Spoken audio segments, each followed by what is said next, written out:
All right, welcome to another episode from the Chart Readers. I'm not sure if I should call this one a viewer request or a meme stock, but we're going to look at GameStop, we'll look at BNED, and then we will look at Peggy on this one right now, all right? So GameStop, all right, I know a lot of people are focusing on the after hours, all right? Post-market, you can see 17%, we clearly jumped, the candle goes up.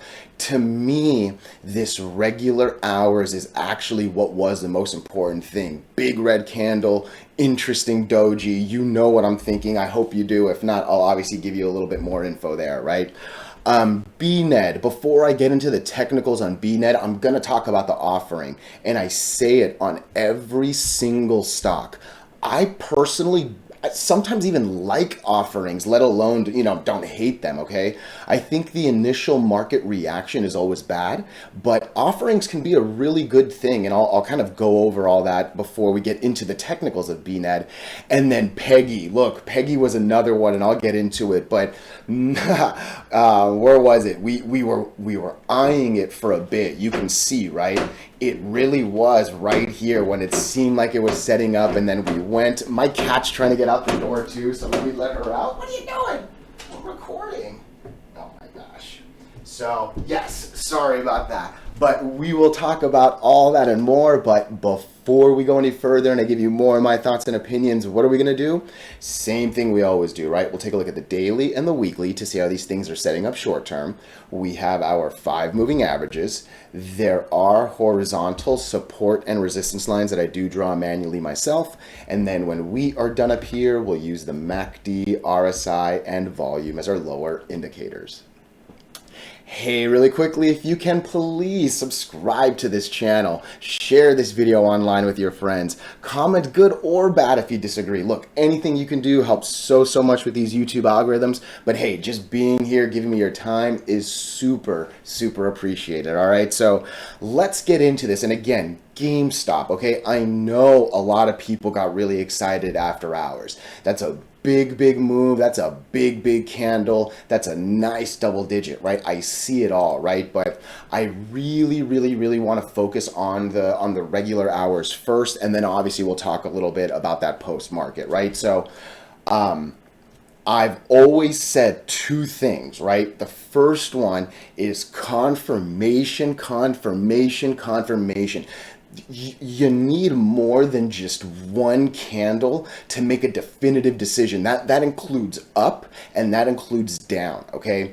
This is a very scary candle. This Thursday candle is a no joke candle. 2 reasons. Look at this. If you look in the box over there, the low of the day was 1826. We basically close a couple pennies above that at 1830-ish, right? So super ugly, super red, big candle, right? The second thing is a loss of not only the 20 moving average, that 20 line, but also this resistance that I drew, right? Or a support at the moment, right?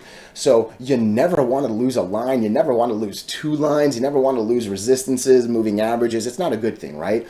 But one single candle isn't enough. The same way I say confirm up, we did not confirm, all right? What is this on the Friday? That's a doji, right? And I'm not a pattern trader. I'm not a candle trader. Maybe some purists are going to say, no, that's not as a real doji like this. I don't know, right? But to me, there's a lot of uncertainty right here. This doesn't scream to me we actually lost it. In fact, some people actually kind of thought we should go up a little bit, right? And lo and behold, when you don't lose the line, when you don't confirm, you quickly take it back, right? And we see the opposite of it on the down. We see it where, let's try to find one.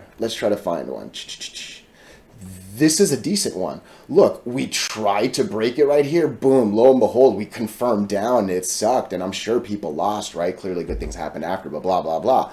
This is the same thing, but the other way, right? It looked bad. It looked scary. No, it didn't confirm, right? So I'm happy that we're over it, but I always say post market's a little bit on the iffy side, right? To me, regular hours matter more. To me, regular hours has the real volume, has better rules. Like, you can't use stop losses in post market, right? Like, it is literally a different game between regular and post. So I'm happy. I am. Don't get me wrong. I'm not pretending I am. I'm not, right? But I need to see it basically close right here or better. Okay, and the word was close. All right, I want this 2150 or better, because that's going to put me back over the orange line we just lost. That's going to put me back over the white line that I drew that we lost. I clearly would love it to go to 25 or higher, right? That's going to get us over the 8. That's going to put us back over them all, right? Like, that's what we're hungry for, right? But hey, at the minimum, we're regaining lines. The important thing to say is, and look, it's a little hard to see it because the red one's like lumped in. Oh, so sorry, I can't zoom in that much. There are 3 moving averages down here.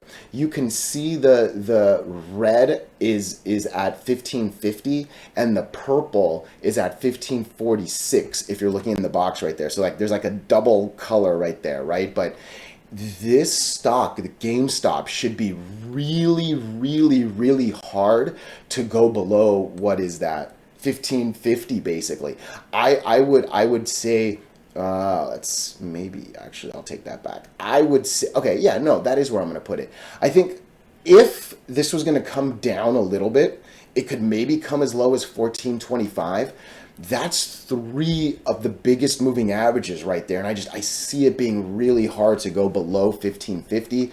Again, the goal though, you got to look at both sides of the coin. You want that close of 2150. I would love 25 if we can get into 26. Give me a sec. Let me see if I can lower that line right there. How important is this line? No, that's not that important. Let's lower it. So I think this is our money line right here. I like that, 2711. If we can break into this 2711 line, oh my, that's a beautiful channel right there. Green, green, green, green, green, red, red, red, red, red. Might be a quick green, green, green, green, green up to that 45 plus. Let me zoom out and just kind of look back here. Oof, look at this thing, right? Let's just look right here. Boom, boom, boom, boom, boom, boom, boom, boom, boom, boom. Red, red, red, red, red, green, green, green, green, green. Red, red, red, red, red, whole mess of nothing. And we just, that's a beautiful channel right there. I would say 27 is the money line. Again, just look though, going from 20 to even 27 could be a real pretty move, right? Don't underestimate that 24 line right there, right? Like the 8 moving average, just, you can't guarantee it that we're going to go over it, right? But oh man, I would love it there. I think you can argue that maybe 25 is the line. I think you know, use your own risk reward tolerances right there, right? But I think between 25 and 27 could be an interesting entry point if you're not in already. All right. Let's look at the weekly really quickly. Yeah, nothing too much to gain from this, right? We go all the way up. We go super up and come back down, right? So it kind of looks like that 200 wasn't going to break. Makes sense. We're now back at the 100, but hey, let's see what we can do next week, right? Like, I would love to come back to here. 23 bucks would be a beautiful number. 22.75 is basically what I'm clicking on, but yeah, if we can get to 23 or better by next Friday, right? Because that was the weekly chart, that would be lovely. And again, look, that 27 line puts us over the 200. 25.50 is the 2. Yeah, I like this 27 buck line. I think that's pretty good. Again, you can maybe lower it a little bit. What's that actual open at? It's 26.60. Let's get a little closer to better. 26.90. That's our line, and I'm even going to set a nice little alert right there. Look, an alert is not an immediate buy notification, but yeah, I'll be honest with you. I would like to know what happens at 26.90. I'll set that alert. Let me know your thoughts. Let me know your opinions. Even if you disagree, hey, let's come into BNED, Barnes and Noble Education. All right, real quick, if you can subscribe, if you can share this video, oh, it does wonders with the algorithms, all right? So, couple things. First, if you watch my videos, I'm not here to talk about meme run this. I'm not here to talk about the next GameStop that. I'm here to talk about what I can, I don't want to use the word control, because clearly I can't control anything, and the market is the craziest of the crazies, right? But I do my best to keep the realities of the technicals as opposed to my natural human, I'm a greedy gambling, tradeaholic, right? So I saw a lot of people asking me, hey, do I think this is going to squeeze? Do I think this and that? I'll tell you what I think of the technicals, but I don't know if this is going to squeeze, right? Like, end of the day, we need these monstrous volumes to do those squeeze things, right? But before we get into the technicals, I want to talk about the offering that happened a few days ago, all right? Personally, I have no issues at all with offerings. And in fact, there are times when I love offerings and they do amazing things for the company. All right. Now, look, every single corner of this trading platform, I have nothing that says the share count. I really, really don't care what the float is. I don't care if we add shares. I definitely love a buyback. A buyback is always, always, always bullish. I know that for sure. But yeah, to me, the offering is all about the details. And what I actually care about, look at this stock. All right. This stock has just been in a nasty of nasty downtrends. And the fact that they can actually issue an offering, I'll take that. That's better than a reverse split, number one, and that's a real common thing that's going to happen, something down here in the penny world. Number two, again, I think the fact that someone's willing to buy shares of a stock that went from $10 to 15 cents. Oh man, come on. But sell those shares before they wake up, right? Before the smoke clears and they're like, what did we just do here, right? So again, offerings about what was the price of the offering? Did they sell it up here near the dollar? Did they sell it down here at 25 while we're sitting at 60? There are details in the offering that matter more to me than the shares we're gonna, add, right? So that's just my personal opinion. I am not here telling you ignore the float. There are so many trading strategies out there, right? Just in my strategy, share count has absolutely nothing to do with if I'm going to click buy or if I'm going to click sell. And that is inclusive for real. That is inclusive of there is nothing in the 1 and the 2 that says share count. I've never used float, and really I kind of learned all my stuff before the first GameStop AMC meme thing happened, right? And I think that has something a little to do with it. So those were kind of my fundamental-ish thoughts, I would say. Let's get into the technicals, and that's really what a lot of people come here for, right? So again, let me just start it off by zooming out, right? Look at this stock. Okay, this was a $10 stock that has actually not even done a reverse split yet. This thing literally went all the way down to 15 cents. This thing was just dying from the moving averages, right? Break all 5 and fly, lose all 5 and die has never looked more real than this right here, right? So excuse me, that's a real big reason why I respect these lines so much, okay? BNED had made an amazing move, right? And the move wasn't actually the smoothest, but there's a couple things I really love from it, all right? So we break 2, get a little rejection here, we come back, lo and behold, the lines hold and push us over, right? I love that. That is actually using the lines and using technicals well. It's a little tight and it's only like a small little 3-day window, and it's a little easier to see it after the fact. But yeah, I mean, that's literal, on the penny.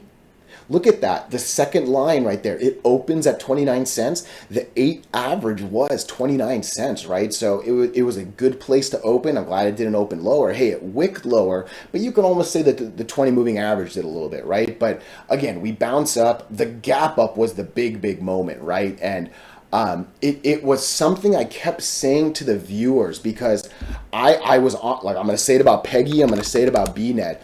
BNED, I don't do it a lot. I'm not really here to drop oh man, I have to go back too many. BNED, I called basically right here. Once we broke the 50, it just made so much sense that this thing was going to run, right? And just, nothing's guaranteed, nothing's for sure. I get a bunch of them wrong too, right? So, but yeah, breaking the 50 was a beautiful thing. We then gap up here. I sold about 25% of my shares up here. I did.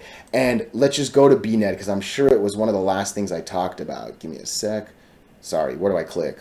Here. You can tell how bad I am, right? I kept talking about, okay, so on 523, that should have been this candle right here, right? On 523, my last comment was 95 cents or 55, okay? We end up basically coming even lower, right? No, we came, the low of the day actually was 55. We came as low as 55. And again, all I was doing was saying, look, we're either going to break this or we're going to lose this and probably come down. And then I do my best to like guess where the line goes, right? But on this, I assume that we were still going to go up, right? I think I probably went like that, let's be honest. And yeah, blah, blah, blah, right? But where are we now? We're now at a really important place. Either we're going to see exactly what we saw. Was it not game? Wait a minute. No, it was BNED a couple charts ago. We're either going to probably open right on the 8 and hopefully pop back over that 100, right? Or we're probably going to come down here. So I would say 3 numbers here, all right? I think we're either going to come to 79 on Monday. I can see us maybe just staying here around 65, or we're falling down to 47. I think that's my 1, 2, 3 come Monday. And really, we want to break that 200. That's where this thing is going to go. Okay, this thing is nothing more than red, red, red, red, red, right? This is a nasty downtrend. Green, green, green, green, green, red, red, red, red, red, and then horribleness after all-time lows, right? So once you lose all-time lows, horrible things happen. Oh man, I could see that 150 being a real hard line. If we get over it, I would basically still use these two. And look, this is a 60-cent stock, right? So both of these are very, very big numbers. Don't go crazy. Don't start thinking $5 breaking this $10 even higher, right? Like if we can get to these two lines, my goodness, right? And again, we must get over the 100, and really we're not going to get anywhere near 150 until we get over that 94-cent line, right? This thing kind of looks like it's flat. I don't think that's going to go much. The 100 looks like it's actually starting to slope down just a little bit. So I can see maybe the 100 opening around 64, 65. And again, that was actually one of the 3 lines that I gave, right? So, yeah, that's not too bad on the daily. Let's take a look at the weekly. What's the weekly? Dude, this is a beautiful weekly. This is a nice weekly, right? This is a pretty good view. All we've been doing is struggling with the 8 and the 20. It's starting, okay, let's actually zoom out a little bit here. I think this is a better view. We just can't get over the 8, can't go, all of a sudden we're now trying to get over the 8 and the 20, but we reject. We're now starting to tap the 50, tap and go. Oh man, I don't know, right? And again, the biggest thing is going to be volume, all right? I don't know if we're going to repeat this 600 million. I need this. We need 171. Let's bring out the calculator and do a little bit more math. So I need 171 million shares traded in 5 days, all right? No, in 4 days. Whoops, 171 divided by 4. So in 4 days, every day needs to be 40 million shares. All right, that's what we need to hit. And really, it's 43, right? I'm rounding down. I normally round up. I apologize for that. BNED to do at least good. All right, I'm going to say at least good. I don't think I'm using squeeze volumes right here. But to do at least good and to give us a real shot at coming, I think, into the 82-cent world. I think to get this into 82 cents, we need 42 million shares a day. In a 7-hour trading day, we need at least 6 million shares plus per hour. I want to be close to 13, 15 million in that second hour tomorrow to start to really believe in the week. And look, obviously, you know, if Tuesday doesn't hit, you know, you can think Wednesday might, but I want it to hit on Tuesday. If the volume doesn't come tomorrow, all of a sudden I'm squeezing my time frame down to 3, right? And you know, volume's not the easiest of things. I know this squeeze meme thing did a lot, and it makes it seem a little more like easy to assume that it's going to come. Volume's hard. All right. The last thing I kind of want to talk about is down here, and it's funny. I don't even think I talked about the lower indicators on GameStop, because like 95% of it is up here. It really is, especially on these memes. The volume is the only thing I want to talk about here. Okay. Those 3 days, in a lot of ways, you can say were like their own nice slope right there, right? To me, I think the biggest thing that I'm seeing is a lot of people have bought this, and a lot of people are still holding. All right, the biggest single sell was about 60, and this is assuming every single share of that 58.7 million volume was a sell, and it wasn't, because if you actually look at the candle, we opened at 0.7 and then we actually closed at, like, more people made more than 10% this day. So I already know that this volume wasn't, but let's just again pretend the entire 60 million was a sell. That was smaller than the third big, like, not even a fraction of this 300 million has sold, let alone this 200 million, right? So there's a lot of people still holding this. I sincerely believe there's going to be a nasty, nasty sell if this loses 45 cents, all right? Be ready for that, because that gap up, that red, green could be a scary drop, and I'm not sure that 20 will hold it if we lose that 50 too bad, all right? So that's my danger line, I think. If you really want to use a danger line, I think maybe 40 cents, because again, I'm kind of guessing that the 20 moving average is going to come right here. But yeah, dang, I'm already at 20 minutes. I'm gonna go to the next one. No, let's break Peggy out into one more. I'm gonna do that because this was a long video. Hey, I appreciate you so much. Let me know if you disagree with anything as well. All right, thank you.